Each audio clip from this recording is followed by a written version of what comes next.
지난 2년간 코로나가 몰고 온 죽음의 공포로 온 세계가 긴장 속에 있습니다.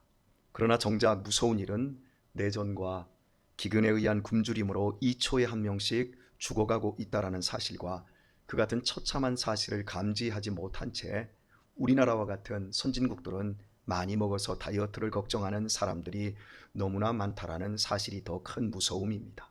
가끔씩 국제구호기관에서 기근 국가의 비참한 상황을 보여주며 바싹 마른 어린이들과의 인터뷰를 보도합니다. 꿈이 뭐냐 그러면 하나같이 배부르게 먹는 것이라고 대답을 합니다. 배고프면 꿈조차 꿀 수 없는 것입니다. 의사가 되고 선생님이 되고 어쩌고 저쩌고는 배가 부른 후의 일인 겁니다. 여러분은 믿음 안에서 무슨 꿈을 꾸고 계십니까? 아직도 세상에서 배부르고 더 편하게 사는 것을 꿈이라고 갖고 계신 것은 아닙니까? 그것은 믿음 없는 거듭나지 못한 사람들의 꿈입니다. 예수님을 믿는 거듭난 사람의 꿈은 죽어 없어지고 말 몸뚱이에만 매여 있지 않기 때문입니다.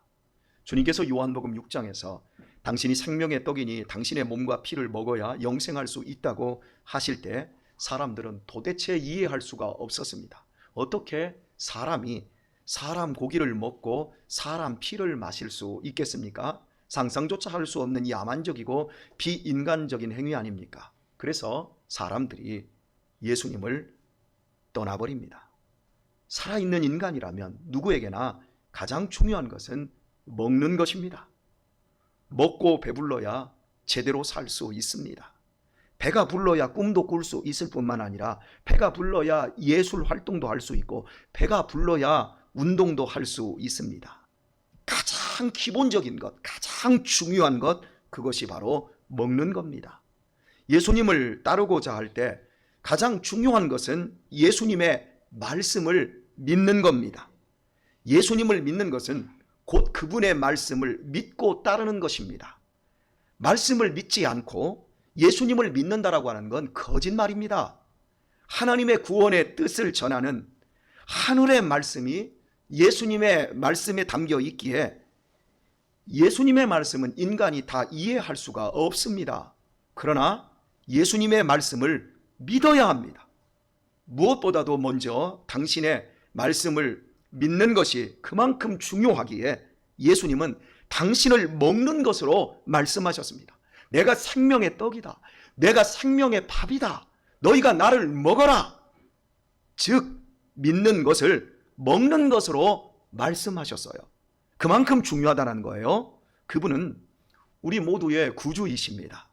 이 진리를 믿는 것은 모든 인생에 있어서 가장 우선하는 일입니다.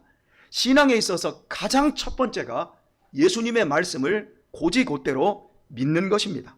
예수님의 구주 되심을 믿는 믿음이 먼저 되어야만 바른 신앙생활과 성장이 이루어질 수 있습니다. 여러분은 예수님을 먹으셨습니까? 여러분은 예수님을 먹으셨습니까? 예수님을 먹어서 영적으로 배부르십니까? 이 세상 질서와 이 세상 빵과 이 세상 쾌락에는 절대 없는 영원한 행복과 평안과 즐거움과 생명이 예수님 안에 있습니다. 그것을 여러분은 먹으셨고 그것을 여러분 누리시고 계십니까?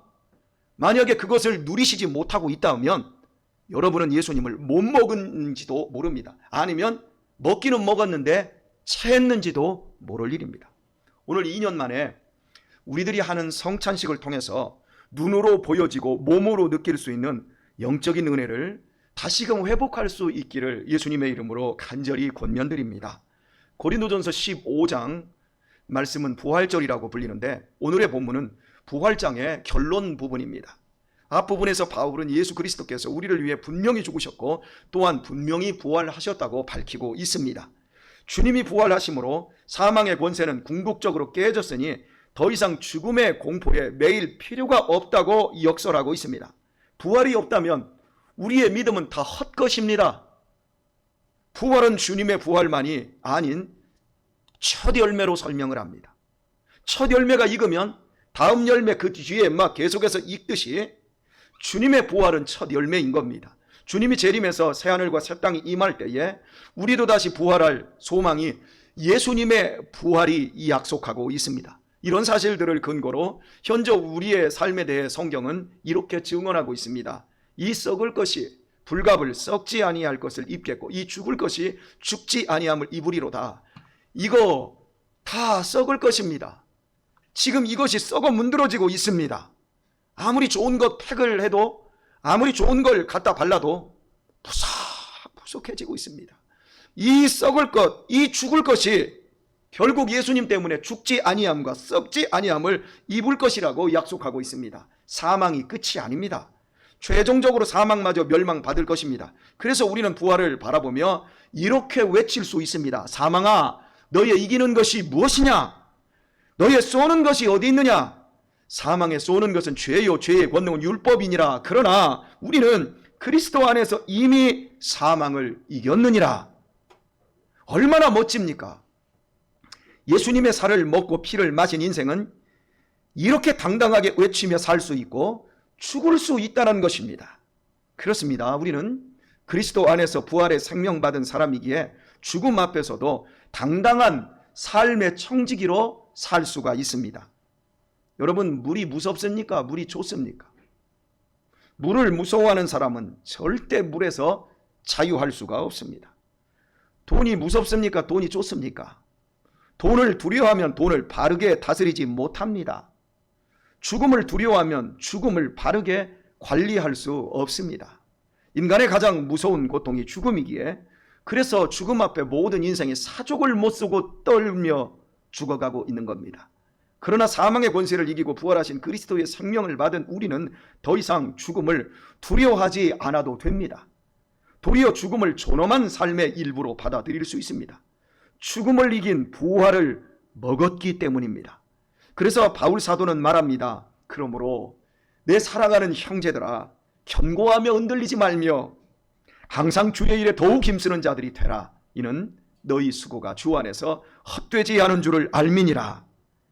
내 사랑하는 형제들아, 견고하며 흔들리지 말며 항상 주의 일에 더욱 힘쓰는 자들이 되라.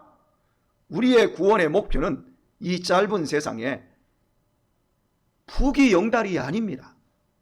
우리의 구원은 이 세상을 넘어버립니다.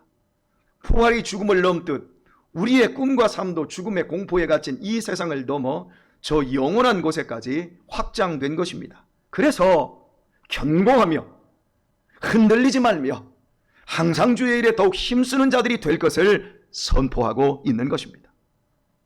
영원한 삶은 이 세상의 삶과 단절되어 있지 않다고 제가 그렇게 여러분에게 말씀하고 있습니다.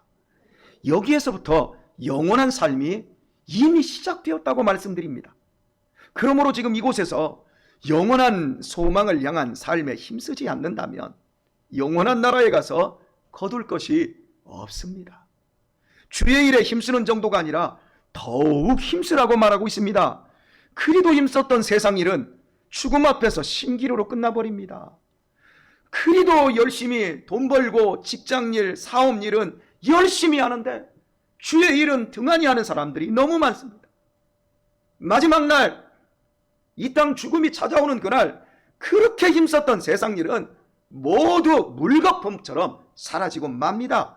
그러나 주의 일은 죽음 앞에서 결코 헛되지 않고 영원한 대세와 연결이 됩니다. 그렇다면 주의 일이란 무엇일까요? 한마디로 부활을 지금 여기서도 사는 것이 주의 일입니다. 주의 이름으로 하는 사업이나 주의 이름으로 하는 사명 감당이나 주의 이름으로 받은 직분을 감당하는 것만 주의 일이 아니라 부활 신앙으로 살아가는 삶 자체가 주의 일입니다. 다른 말로 말하면 죽음을 두려워하는 세상에서 죽음을 불사하는 삶 혹은 죽음을 무릅쓰는 삶 자체가 주의 일입니다. 가톨릭 출판사에서 나온 오스카 로메오의 아주 짧은 전기가 있습니다. 엘살바도르의 대주교 로메로는 1980년 3월 24일 미사를 집전하던 중에 독재 군부의 총에 맞아 순교를 했습니다. 잔인한 군부의 비폭력으로 저항하던 그의 동료들을 군부가 다 죽였기에 로메로는 자신도 어느 때인가는 죽을 것을 알고 있었습니다. 그러나 그가 미사 도중에 4명의 무장 괴한이 성당 안으로 들어와서 기관총을 난사해서 죽으리라고는 상상도 못했던 일이었습니다. 그가 남긴 인터뷰는 이러했습니다. 만일 그들이 나를 죽이는 데 성공한다면 나는 암살자를 용서하고 축복할 것입니다. 그리고 그들이 시간 낭비했음을 먼저 깨닫게 될 것입니다. 성도 한 명이 죽을지라도 하나님의 교회는 결코 죽지 않습니다. 저에게 죽음의 순간이 찾아오면 마지막 숨을 쉬면서 하나님을 아주 가까이 느낄 것입니다. 세상에서 죽음보다 더 용감한 행동은 결코 바른 삶을 포기하지 않는 일이고, 이것이 하나님 안에서의 주의 일이기 때문입니다. 다시 한번, 세상에서 죽음보다 더 용감한 행동은 결코 바른 삶을 포기하지 않는 일이고, 이것이 하나님 안에서의 주의 일이기 때문입니다. 결코 포기하지 마십시오. 결코 주의 일을 여러분의 마지막 순간까지 더욱 힘쓰시기를 주의 이름으로 축원합니다. 로메오의 거룩한 주의 일은 죽음을 불사하는 삶이 주의 일이었습니다. 결국 그의 죽음으로 더 많은 성도들이 군부 독재의 비폭력으로 맞서게 되었고, 결국 군부 독재는 무너지고 말았습니다. 죽음을 두려워하는 세상에서 죽음을 불사하는 삶 혹은 죽음을 무릅쓰는 삶이야말로 명백한 주의 일입니다. 코로나 사태 이후 여러 권의 책이 나왔는데, 코로나와 관계된 그 책들 중에서 코로나와 마주한 기독교라는 책이 있습니다. 18명의 다양한 전문가들이, 교회와 그리스도인들이 코로나19를 어떻게 마주해야 하는지 아티클 형식으로 답을 주고 있는 책인데요. 그 중에 여기 백석대의 이상규 석자 교수의 초기 교회 당시의 전염병이라는 글이 있습니다. 짧게 읽어드리겠습니다. 초대교회가 로마 제국에서 인정받을 수 있었던 요인 중 하나는 전염병이 창궐했을 때 사랑의 시혜자가 된 덕이다. 이교도들이 전염병이 창궐하자 가족마저 버리고 떠나버렸지만 그리스도인은 이방인들까지 섬겼다. 인구의 3분의 2가 죽는 상황에서도 그리스도인들은 사랑의 실천을 위해 죽음의 위험에 자신들을 내어 던졌다. 다른 환자와 달리 전염병 걸린 환자를 돌보는 것은 자신의 목숨까지도 바치는 경우가 생길 수 있는 위험한 상황이었다. 하지만 그것은 우리를 위해 목숨을 바친 그리스도를 본받는 삶과 다를 바가 없었음을 그들은 알고 있었다. 역병이 절정에 달하던 260년 부활절에 알렉산드리아 디오니오시오스는 이렇게 설교했다. 우리 형제 대부분은 위험을 무릅쓰고 아픈 자를 보살폈고 그들의 필요를 채워주었으며 주님 안에서 그들을 섬겼습니다. 그리고 병에 감염되자 그 아픔을 받아들이고 고통을 감내하며 평안과 기쁨 속에 생을 마감했습니다. 많은 우리 형제들이 이렇게 사람들을 간호하고 치유하다가 사망을 자신에게로 옮겨와 대신 죽음을 맞이했습니다. 죽음의 위험에도 불구하고 이방인에게까지 실천한 이웃사랑으로 인해 이때 생겨난 단어가 있다. 그것은 위험을 무릅쓰는 자들이라는 파라볼로나이다. 3세기 당시 기독교 공동체가 예수쟁이라는 비아냥을 넘어 파라볼로나이라는 호칭으로 불렸다라는 사실은 기독교가 재난 속에서 자기 희생적 사랑을 실천했다라는 중요한 증거다. 이뿐만이 아니다. 중세 패스트가 창궐을 했을 때 개혁신앙을 가진 교회 역시 위험을 무릅쓰고 사랑을 실천하였다. 결국 전염병은 세계 역사를 바꾸었고 그때마다 교회는 선구자 역할을 톡톡히 해냈다. 여기까지입니다. 저는 이 책을 대하면서 오늘의 코로나19 상황에서 우리의 위치를 생각해 보았습니다. 과연 우리는 위험을 무릅쓰는, 죽음을 무릅쓰는 파라볼로나이인가?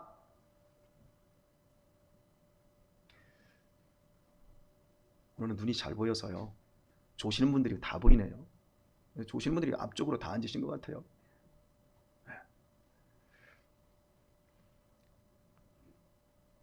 과연 우리는 파라볼로나인가? 예, 우리도 위험을 무릅쓰는 파라볼로나이 맞습니다. 그러나 초창기 기독교와는 사뭇 다른 파라볼로나이였습니다. 우리는 지난 2년간 위험을 무릅쓰고 예배했지만 그것은 우리 자신들의 영적 안녕을 위해 위험을 무릅썼지 이방인들을 따뜻하게 품는 파라볼로나이는 아니었던 것 같습니다. 죽음을 두려워하지 않고 사랑을 실천하려는 자기 희생적 파라볼로나이는 분명 되지 못했던 것 같습니다. 항상 주의 일에 힘쓰는 자들이 되라 했는데 이 기간만큼은 우리 한국교회는 주의 일에 더욱 힘을 쓰지 못했습니다. 믿음의 선진들처럼 이 위기를 복음 전파의 기회로 만들지 못한 채 죽을까 두려운 사람들은 교회를 떠나버렸고, 그나마 나오는 사람들은 우리끼리만의 소금덩어리로 전락하여 세상으로부터 싸늘한 시선과 조롱을 받게 되었습니다. 주의 일은 우리 자신만을 위한 아성을 쌓는 것이 아닌 이웃에 대한 사랑의 태도와 섬김을 통한 복음 전파입니다. 그것도 죽음을 불사하는 태도를 가미하고 말입니다. 사랑하는 교우 여러분, 우리는 예수 그리스도를 먹었습니다. 예수 그리스도 안에 있는 영원한 생명으로 영원한 부활의 꿈을 꾸는 사람들입니다. 죽음을 불사해도 전혀 잃을 것이 없는 사망을 이긴 부활의 증인들입니다. 평생 죽음의 공포 앞에 떨다가 속절없이 죽어가는 사람들에게 무엇이 시급한 것이겠습니까? 예수님의 부활 생명 말고 중요한 것이 무엇이 있겠습니까? 이번 주에 제가 노예에 갔는데요, 한 분하고 이야기를 하는데 그러더라고요. 지난 2년 부동산이 많이 올랐잖아요. 그러면서 나 이번에 6억 벌었어, 그런 얘기를 하시더라고요. 그래서 제가 물었어요. 좋으세요? 그랬더니 당연히 좋지. 그래서 제가 더 물었어요. 6억 가지고 뭐 하셨어요? 그러더라고요. 6억 벌어서 뭐 하셨냐고요? 6억 벌면 뭐해요? 먹고 마시고 자기 쓰고 다 없어질 것을 위해서 6억 가지고, 그거 가지고 사랑을 실천하는 일에 내가 썼다 그러면 축복해주고 칭찬해줄 일인데 6억 벌었어요. 그거 가지고 뭐 하셨는데요? 목사님들도 그러고 있는 거예요.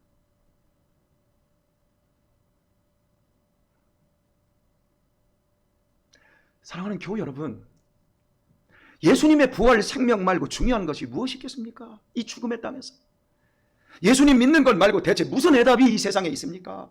어느 때보다도 코로나19 사태로 죽음이 팽배한 이 시대에 무엇보다 필요한 것은 예수 생명 아닌가요? 주 안에서 사랑하는 우리 교우 여러분, 이제 우리들만큼이라도 죽음의 공포를 조장하는 이 세상의 질서를 넘어 주의 일에 더욱 힘쓰는 이 시대의 파라볼로나이가 되도록 하십시다. 내 종교적인 이기심, 예전부터 해왔던 신앙적 원심력을 버티기 위해서 이 자리에 나오는 것이 아니라 내 종교적 이기심을 채우기 위해 목숨을 거는 자가 아닌 그리스도의 사랑을 전하는데 위험을 무릅쓰는 자들이 한번 되어보도록 하십시다. 그리한다면 영원한 생명을 더 많은 사람들이 우리로 인하여 먹고 마실 수 있게 될 것이고, 우리가 이렇게 살려고 노력하면 하나님께서도 방법을 여시고 우리에게 기름 부어 주시지 않겠습니까? 왜요? 하나님의 교회는 영원한 하나님의 몸이기 때문에 그렇습니다. 오늘 말씀의 갈무리는 역사학자 찰스 베어드의 말을 인용하는 것으로 대신하겠습니다. 꽃이 꿀벌에게 꿀을 빼앗기는 그 순간에도 하나님은 수정의 신비를 주신다. 밤이 어두울수록 하나님은 별을 더욱 빛나게 하신다. 하나님이 돌리시는 역사의 맷돌은 비록 천천히 돌아가지만 정확하게 돌아간다. 절망의 시대에 희망을 만들어가는 사람들에게 복이 임한다. 지팡이는 험한 길을 갈 때 필요하고 빛은 어두운 땅에 필요하며 희망은 위기의 땅에 필요하다. 신앙인은 흑암 속에서 빛을 보고 부정의 땅에서 긍정을 보며 절망의 세상에서 희망을 만들어가고 미움의 바탕 위에서 사랑을 실천하는 자들이다. 나는 역사를 연구하며 이 소중한 진리를 깨달았다.